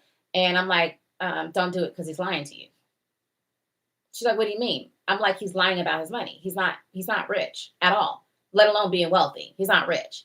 And you would be dating down, and you're dating somebody who's not in your tax bracket, and you're not coming to me in order to help you attract a broke dude. We're not doing that. That would be a waste of your investment. Like, you can seriously attract the man who owns a plane. So that's what we're going to go. That's what we're going to go for. We're not settling for this because, first of all, he's a liar and he's broke, because only a broke man is going to lie on his money. And sure enough, in the end, this man lived with his mother, and he was going through financial challenges. I think he experienced like a bankruptcy, and he was a liar, period. And, like, you can tell once you're dealing with these type of things. So it's not just the fact that he's a broke liar, which is like the worst kind. Okay. Now, what kind of car did this man drive? Like, he drove like a Tesla truck or something like that. And he like wore the expensive clothes and expensive shoes, but it was a fake. It was fake. It was lying. Man was broke as a joke. So, wealthy men, they're quiet with their wealth. They don't want you to judge them. So, and here's another thing that's a statistic. Did you know high income earning men are more likely to invite you out for coffee? How many of you knew that? Say I. I find this to be such a hilarious paradox. Okay. I find it to be hilarious because all online, you have all of these women, okay, who are like, oh my God, it is so low effort to do coffee, to do coffee dates. Oh my God, I'm too good. And then like they would do all these think pieces on how I'm wrong about telling women to do coffee date. And then all the whole while, statistically, higher income earners are more likely to do coffee. Another statistic is that women who do coffee are more likely to get married. Matter of fact, the group that does coffee the most for first dates are the highest married group, period, and that's Asians. Highest married, they're the most likely to do coffee, and they're the highest ones to get married. They already understand the game. Another group that's the highest group to get married are high income earners. So people who make over 120,000, they are 85% more likely. 85% of them are married. Okay. Not a breakfast date, ma'am. Okay. Not ice cream. Okay. Not a walk in the park. Not inviting him to your church. Not going to the gym. Like, my formula is the formula, and the formula has been perfected over 20 years. It's doing a coffee date, because according to the University of Colorado, they found that you are more likely to bond over something warm. Okay. Is it because it's straight to the point? That too, Monica. And also, when you're on a dinner date, there's so many pitfalls for a woman, especially. Do y'all remember what I said? Do you remember what I said to you about how women are designed? Women are designed about bonding. How many of you remember when I said that in the beginning about men are designed to what and women are designed when it comes to bonding? I don't drink coffee either, Nada. Okay? Damn the coffee. Focus. Focus. What's the goal? Do you want to get married or not? Ma'am. Do you want to get married to a wealthy man or not? Huh? Get some hot chocolate. Hot water with lemon. I don't know, ma'am. Mocha matcha. Okay? Some tea, some kombucha, and warm it up. I don't know. I don't know what to tell you. But the studies show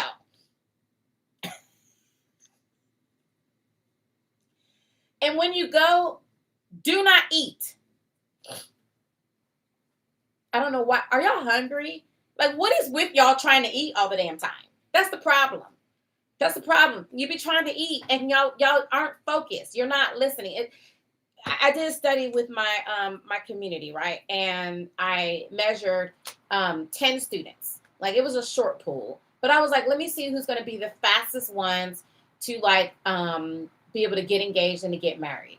And I had the students who listened and followed my formula to a T. And then I had the ones who didn't. Like, they were like, you know what? Let me just change this a little bit. I'm just going to go do dinner on the first date. It's like 100% of those let me do dinner on the first date ended up regretting it. Like 100%. Then they came back like, Shay, let me go ahead and just listen to what you told us to do. And let me go ahead and do the coffee on the date. And then they ended up attracting their partners as well. There's something to it, ladies. It's coffee on the first date. Okay? And again, doing the coffee on the first date and make him earn your time is what triggers this man to keep producing vasopressin.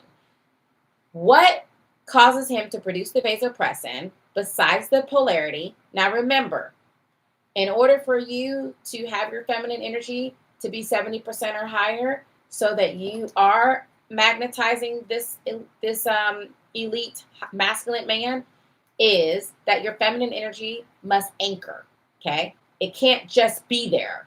It has to anchor. And in order for your feminine energy to anchor, it has to feel safe. In order for your feminine energy to feel safe to anchor, then you got to clear the love blocks.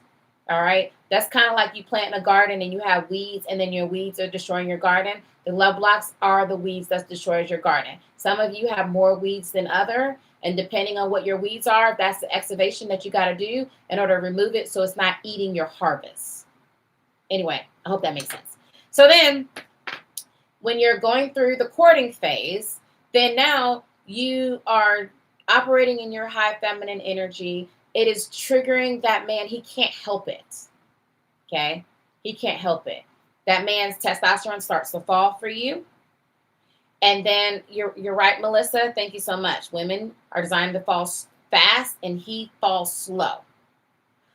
So that means that your job is to trigger vasopressin as fast and as hard and for as long as possible, because your goal is to get him to produce not only a lot of vasopressin, but the vasopressin receptors that actually catch the vasopressin. And your job is to help him to clear the vasopressin.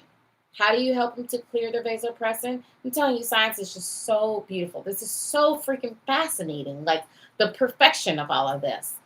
The more testosterone he has, the more the vasopressin receptors are covered. If you start hanky-panking, ma'am, okay, if you start giving him your pudding cup, okay, your peach cobbler too soon, and it's not Shay saying it.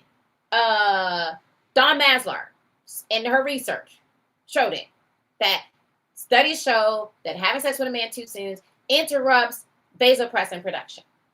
And what I have theorized on what is interrupting that is because when he starts out meeting you, remember, there's a lot of testosterone that's pumping through his system. The testosterone is blocking the vasopressin receptors. In the beginning, he is literally blocked from bonding with you. She said not the pudding cup. So then let's go back to the person who said, can I kiss on the third date? How many of you would kiss a man on the first date? Say I. How many of you would kiss a man? Like, let's say he was sexy, he smelled good, he's in your tax bracket, you feel like you've gotten a perfect match, you would kiss a man on the first date. No, don't cheat, Eve Paradise. Like you said, should I? No. What would you do? Tell me what you do. Would you kiss a man on the second date? Ladies, say I. On the second date, would you kiss a man on the second date? Sandra said a small kiss. Some of you are saying me. Miss Shay said nope. If I was feeling it, yep. Coco said I can't do it. I still don't feel secure. Chosen said no, not yet. Michelle said kisses, yes. Nelly said nothing heavy. So you put your mouth on his. Skateboarder saying yes to the first date. Adeliola, I think I said a peck maybe. Next level.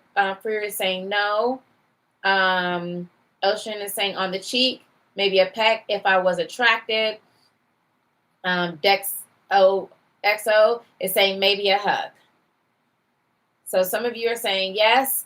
All About B is saying nope. Okay. Maybe a gentle hug. All right. How many of you would kiss on the third date? This is your third time being out with him. How many of you would kiss this man on the third date? How many of you would kiss him on the third date? Say I. Dina said no kissing. Tina has her hand up. Kim said third date, yes. Somebody said still too soon for me. I would not kiss on first, second, or third date. Rhea said, okay. I'm seeing a lot more I would's. I'm seeing a lot more I would's. Stephanie, I'm seeing a maybe. No, ma'am. She's so Chevron. Listen, I need you to pick a side. No, maybe. Stop cheating. I need you to either you would or would not. Would or would not. I need your vote in. Yes or no. Yay or nay. Would you kiss on the third date, ma'am? Yes or no. Okay. Maria saying on the cheek. I'm seeing no's. Isabel said no. Laura said no. Ocean Sky said no. Somebody said if he's fine, yes. Libra said if he's fine, yes. Simply Angel said no. Triona said no. Beanie Boo said yes, ma'am, you would. Natasha picked the side. She said yes, I would. Costello said I would. She's so Chevron said I'm going with no. This is not a quiz. Are you a Ruby? Did you take the assessment? That's a very Ruby answer. I'm Miso on the go. Said no. She said bump. She said bump. All right, now let me ask you. She said if the cologne smells good. Now let me ask you this, okay? Now I just want y'all to remember, this man, he's single. Yeah, he might have been on a date with you, but dating is an interview process, okay? It is for you to evaluate if this man is worthy of you. So he's a free agent, just like you're a free agent.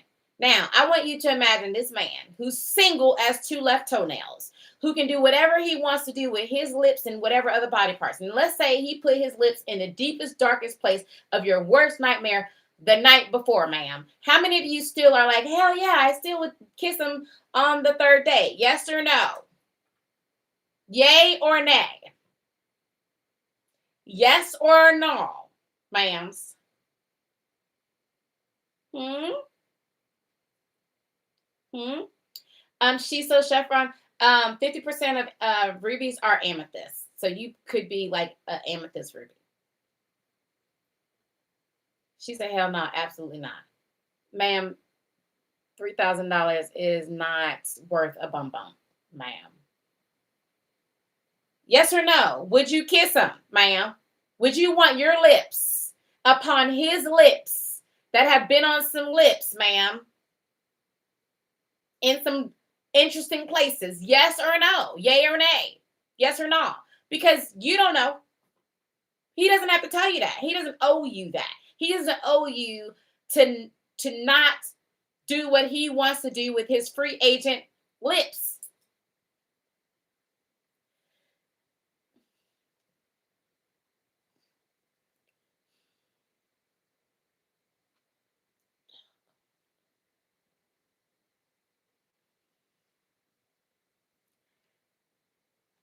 And these men are built different these days. From the rooter to the tutor is where they putting them lips. And now you done kissed wherever he kissed too.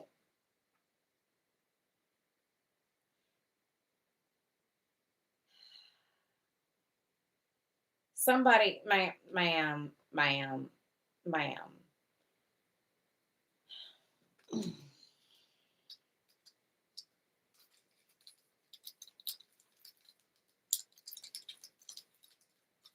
I know I did not see what I just saw. So sometimes it's my eyes, it's my vision, and I want to make sure that I am reading correctly before I seriously throw up in my mouth. So I just want to make sure that I'm reading what I'm reading, because I'm clearly misunderstanding what it is that I'm reading. And it looked like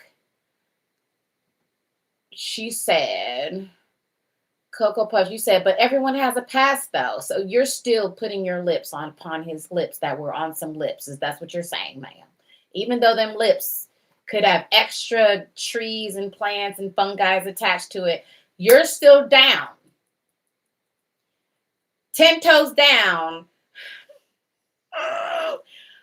for putting your lips upon them lips, ma'am. We got to talk, ma'am. Okay? Ma'am. Absolutely not, no ma'am. Ma'am, clock out, ma'am. Clock out. You're sitting on the bench on this one, ma'am. Yes, ma'am. You're benched. You're benched. No more dating for you for a minute. It is a timeout, ma'am. No, ma'am. No, ma'am. Okay? Absolutely not. No, ma'am. Now, when you end up with thrush, then you're gonna wonder. Then you're gonna wonder what happened. All right, ma'am. Let me tell you something. For real, like what you gotta understand is sex and kissing and bonding isn't just physical. It is spiritual. You worry about STDs, you need to worry about them sexual transmitted demons, because even through a kiss, you are exchanging DNA and biochemical materials. How do you know this man isn't a psychopath? How do you know? And now you sucking and licking and tasting and ingesting his nasty ass demons. How do you know that? You didn't even give yourself a chance or space to properly date him, vet him, and get to know him. How do you know that, ma'am? Absolutely not, no, ma'am. I know it's like supposed to be trending and cute for us to just be just popping it wide and dropping it low. But ma'am, there's consequences to that. Did you know that when you're having, because if you're kissing people randomly on third dates, when even with the analogy that you can walk away with a man. I'm not doing this with y'all. Okay. Somebody talk about some she swallows. I'm not doing this. I'm not doing this with y'all. Okay. I done came out of church yesterday. It's one day from the Lord's Day. I'm not doing this with y'all. I'm not. All I'm saying is that ladies, understand this. If you're going to play the game, then you need to understand the rules and you need to play the game to win. And some of you, you're playing basketball and then you're going with a daggone golf ball on the court. And then you're wondering why you're getting slam dunked on a regular basis. You're wondering why you're ending up disappointed on a regular basis because you're not playing the game to win. You're not understanding that love really is a science. There's a science to this. And if you understand how to be able to trigger this man's vasopressin, then you can skip the line. You don't have to try to figure all of this stuff out. As a matter of fact, what I have found is that when a woman rewires her love blueprint, because it's not your fault why your blueprint is wired to attract narcissists or emotionally unavailable men or whatever type of man that you keep attracting. Like that's not your fault. And for many of you, you've tried everything. You've tried coaching, therapy, matchmaking, shadow work, and all the things. You did all the things and you feel like it's your fault. And it's not your fault. You're not the one that's broken. It's the patterns that are keeping you stuck. And it's you dating in the dark that is keeping you stuck. And because you don't know what your archetype is and you don't know what your feminine energy level is, and you sure as heck don't even know what is the probability that if you entered into a relationship that it would fail, then it automatically sets you up for heartbreak, failure, and pain. It's not your fault, but you are empowered to do something about it. When you learn the science, when you're able to clear what's blocking you from love, and when you date in your power and activate that feminine energy, then you become absolutely irresistible. And now you're not wondering like who is falling in love with you, if they're going to love you or like you or whatever. Now it's a question of who is worthy of me. Like you have options that are now gravitating and that are coming to you. And that's the game. That's where you want to be. You never want to be in the position where you feel like you're doing the looking. Never that. Like you never want to feel in a position where you feel like you're the one that's like, I need to hold on to this person because if they leave my world, then I'm at a loss. So then you're going to tolerate his foolishness and you're going to tolerate him cheating on you and you're going to tolerate him mistreating you. You never want to put yourself in that position. How do you avoid that? What I found by accident is that when you learn the science of attraction, when you learn the invisible secret to be able to trigger any man, to be able to bond with you, when you learn how to imprint, ladies, stop dating, start imprinting.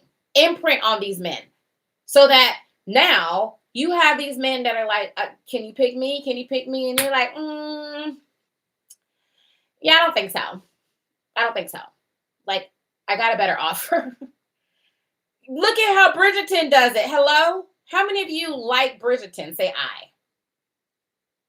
How many of you watch Bridgerton?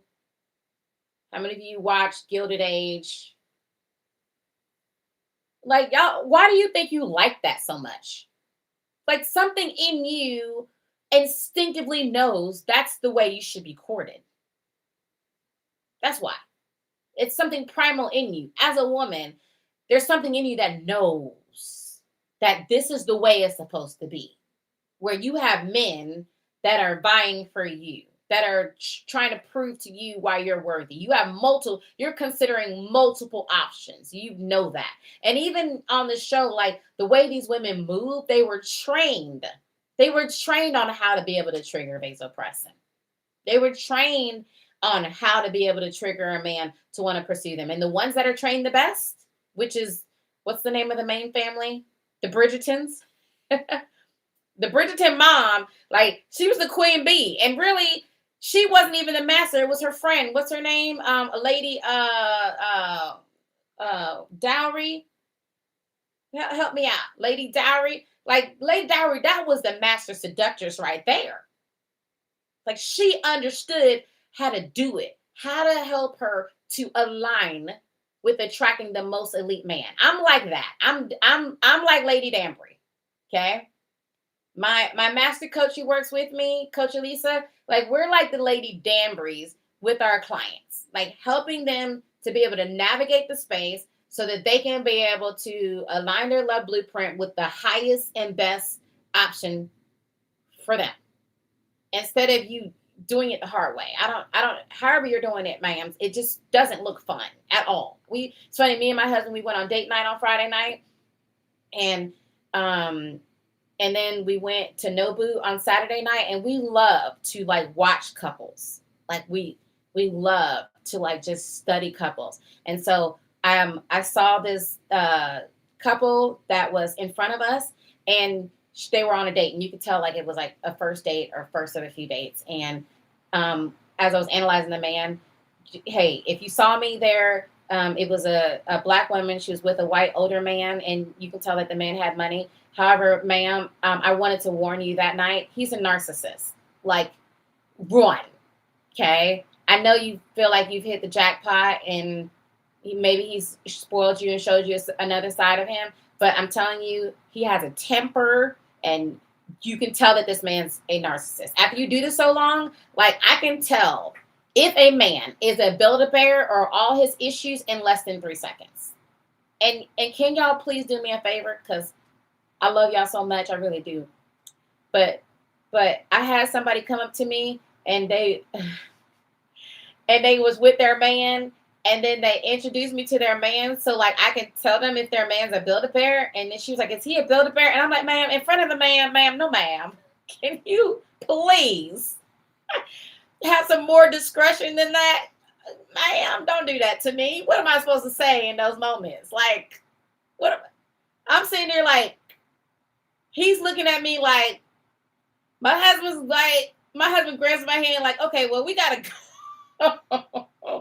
It was so awkward. Like, don't do that to me. Please don't do that. But I can tell in like 3 seconds. And so we're like people watching, and we're watching old girl, like she's like working her whole feminine woos with him, and then he's like all in her face, and you can tell that he was a narcissist. And you can also tell, I can tell like what her love blocks are that attracted her to this man who's clearly a narcissist. And it's interesting, like if I took you out with me and I showed you like what the different signs are, then you would be like, oh, I see it now. Oh, and you would be able to see the patterns too. You can tell like which women are the diamonds, and you can tell which women are the citrines, and you can tell which women are the rubies. You can even see women where they're with like their group of friends, and what's the energy pattern that's going on there. You can tell which one of the group is having problems in her marriage without even the husband being there. Like you can tell. You can literally tell. It's so interesting, the patterns. But ladies, you don't have to do this difficult, okay? Set yourself up. What you want to do is you want to set yourself up so that you are triggering a man who's a good man. Like, don't be just attracting trash, and then now you want to trigger him, and you're like, Shay, it's not working. My man keeps cheating on me. And I'm like,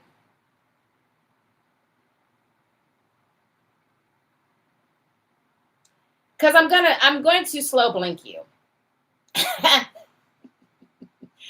If you come up to me and say that, I'm going to be like, so how long have you been in the app? How long have you been in Diva University or Boss Diva University? Like, tell me what the work is that you've been doing. That's what I'm going to do to you, ma'am. Please don't do that. Don't do that. Because you can't take doo-doo and make doo-doo into like a gourmet meal. That's not how it works, ma'am. If you are already, your blueprint is already aligned with attracting dysfunctional relationships, then nothing you do is going to change that until you rewire your love blueprint. So my recommendation, ladies, I'm going to get ready to go so I can spend some time with Lovebug. I've spent a lot of time with all of you. My recommendation is that you at least see where you stand, okay? Know your numbers. Get it right before you swipe. Go to Love Success, take the assessment so you can know like whatever your love archetype is, so you can know what your feminine energy level is and your readiness is, and like finish the assessment. Finish the assessment. If you want to work with me directly, then go to bookshay.com and then book a session with me. And because I think I have spaces for like 3 more people to be able to join the cohort of women that I'm going to help to get engaged this year. And so if you want to join that, then go to bookshay.com. The name of the app is Her Pocket Coach. It's her Pocket Coach, and it's in the App Store. Congratulations, Mel Mel. I love to hear that for you. She said, I think I have found my soulmate. How do you know? Tell me what is the signs that make you think that you found your soulmate? What if you are a woman who doesn't make a lot of money? So I created the Her Pocket Coach so that more women can be able to have access to my advice, because Her Pocket Coach 24/7, the avatar can coach you. You can have access to the journal, and the journal is going to be coaching you. And then you can have access to my meditations, and you have access to a course, right? And it's only $97 a month. If you can't afford $97 a month, then my recommendation is pause trying to date right now. Like, make sure you get aligned financially, because when you're out of balance financially, then, oh my God, it attracts the most low quality, dysfunctional relationships. Just don't do it. Okay. When I went through that, where I was going through financial difficulties and I tried dating, then I would attract the most Build-A-Bears, the biggest liars, the men who are deficient in their own way. So don't date when you are broke. And broke is really a mindset. So get your mindset right. Date when you feel financially stable enough to invest in yourself. And think about it like this, right? Some of y'all just want regular old men. Some of you are okay with like the Walmart bag for a man. And that's fine. If you're okay with going into Walmart and getting one of their plastic bags, and the plastic bag, that's fine for you. And that's what you want to wear as a purse. Some of you want a Chanel. Like, that's the kind of purse that you want. Some of you want a Birkin, or like one of them very, very rare type of purses, Italian leather type purses. Some of you, like, you have the taste for something better. The women that I work with, they're women who prefer the finer things. Like, they want the Chanel purses and the Birkin purses and the higher quality purses. You can get the broke dudes by yourself, okay? And what I found is that when a woman is intentional about her love life, and she's like calibrating, she's willing to recalibrate internally so that she's aligning with the highest quality man. Because then the more you calibrate here, then the more, when you're working the science and you're triggering that vasopressin, then that is working for the higher tier quality men. Okay? You're not triggering, the men that want to play in your face. You're not triggering the kind of men that's going to drain you, because that's not a win to me. Attracting a man just so you can say you have a man who you have to provide for is not a win. It's just not. Attracting a man who is emotionally manipulative, who's selfish, who's going to cheat on you, that's not a win. I don't care how fine he is. It's just not a win. So if you want to work with me, then you're working with me because you want to get the results you want. You want your family, you want that. You want to get married, you want that. But you also want to get married to an elite man who will love your soul, who's a good man, who has values, character, and value. Ladies, if you remember nothing else from me, remember this. You are the prize. You have always been the prize. And when you finally clear what's blocking you from being able to see and express that, then the right person will rise up and claim you as the prize you've always been. I love you all so much. Thank you so much for riding with me. Thank you so much for all of you who support the app and Her Pocket Coach, and who are actual members and actually doing the work and engaging in the community. I love it. And you're part of history. You're part of the beginning of the women who are going to build such a beautiful, amazing community of women. And I appreciate that. For those of you who allow us to coach and work with you and support you in your evolution to attracting your soulmate, I love you and I honor you and I thank you as well. And for all of you who watch me, who like my videos, who share my videos, I love you too. And I'm so glad to have such an amazing community of women who are just positive women who are making it happen. Have a good night. I love you, divas. See you next week. You're welcome, baby. Good night.